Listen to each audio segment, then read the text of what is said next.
Hey, Mass here from Amulet D20, also from BonkTable.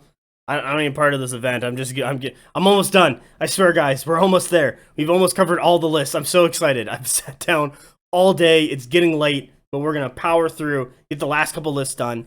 Already we have Tatriks with his Uroni list. One of the lists I did see right after him is called Black Widow, and I'm not gonna lie, if it's another freaking Uroni list, I think we're gonna have one of the largest representatives of Uroni in the game at this tournament. What is gonna be interesting to see who is top Uroni at the end of the day. I do have my bets. I am a betting man, but I'm also a poor gambler, so I tend to lose. So hopefully I lose on who I'm betting on. But hopefully I win, so I got my bet right. And I think I might will. Alright, let's get into this. Got a Kitsune Bakasu for the Warlord with the Fu, so he's gonna get Fluid, you're gonna get +2 March with her. She's got Trial of the Hikari for the Tenacious 1. Let's see what kind of brick she's in. She's in a Kappa Bushi, 3 stands of them and 1 Uroni. That's a good choice. I like that. Maybe throw some origami in the back there just to have extra wounds, but this should be effective enough, to be honest. I think I've seen this before from Sanex. I think he played something very similar into me when we had our game at Hios. Kitsubushi, or God damn it. I've combined Kitsa and Bakasu, Kitsune and Bakasu into one word. Please do not use that against me. I have a family. But anyway, she has an amazing offensive capability with her Clash 4 and 8 attacks and Deadly Blades. I always hate playing into her because she's just going to do a ton of damage. Your only real defense against her is like high defense and hopefully rerolling 6s. So something like Household Knights, usually fine against her just because they'll reroll those 6s and hopefully take those wounds away. And their defense 4, and they're not going to be suffering cleave against her. However, the Oni and the Kappa will be doing cleave against Household Knights, so they will not be having a time in that way, so damage will still sneak through and kill horses. Next regiment in her warband is 2 units of Damaru, so these are 2 suits of floating armor.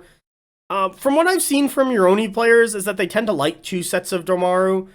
They float around pretty quick at movement 7, especially for a light.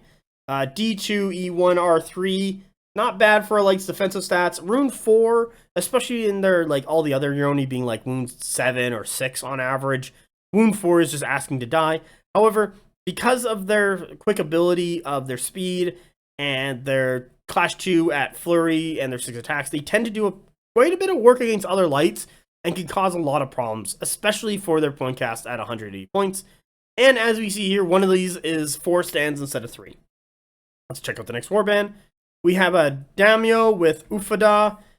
Man, I've gone over Ufada a bunch, and I keep forgetting what it actually does. So we're going to go back into the app. We're going to go figure this one out. There's a Daimyo. Click. He can pick any ideal. He's taking Cha, so that's I believe the Impact one, and Glorious Charge, if he's the Warlord. Ufada. When this character activates using a Mew ideal, you may have the regiment this character is currently attached to gain the effects of another ideal card. Sweet, the fluidity of Uroni continues. Let's check out that warband modular regiment with 3 units of Kami, 1 Oni, and 1 Origami Warrior.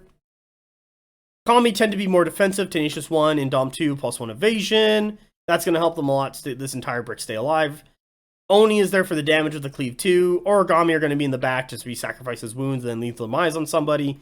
So that's just another classic Uroni brick. Done. We got a Jomaru Mahutsu. This is the Healy Spider, double spellcasting action. Give +1 defense to the big brick, heal the big brick, you know, everything like that. So that's going to be really swell for him.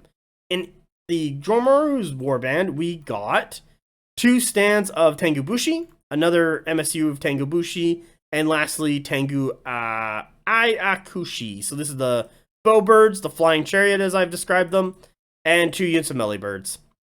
And that's a good use of MSUs to keep everything else safe. Get onto zones. They're very quick, especially with Vanguard and Fu. So that's +2 March. They're going to be on a lot of zones. So they're not worried about turn 2 scoring at all. They got 2 solid bricks in the Kitsune and the Daimyo's warband, and they should have, with the suits of floating armor, good enough lights. I like it. It's really solid. Kind of plays into a lot of Uroni's strengths. Kind of takes on a lot of core aspects of what Uroni's built into. And is just kind of a classic Uroni list at this point. Double big brick, double like a Healy Spider, and then a bunch of MSUs to support them. I can't say there's anything wrong with this. It's a solid list, and I hope Tatriks does a really good job at Amulet D20. So with that, let's get on to the next list.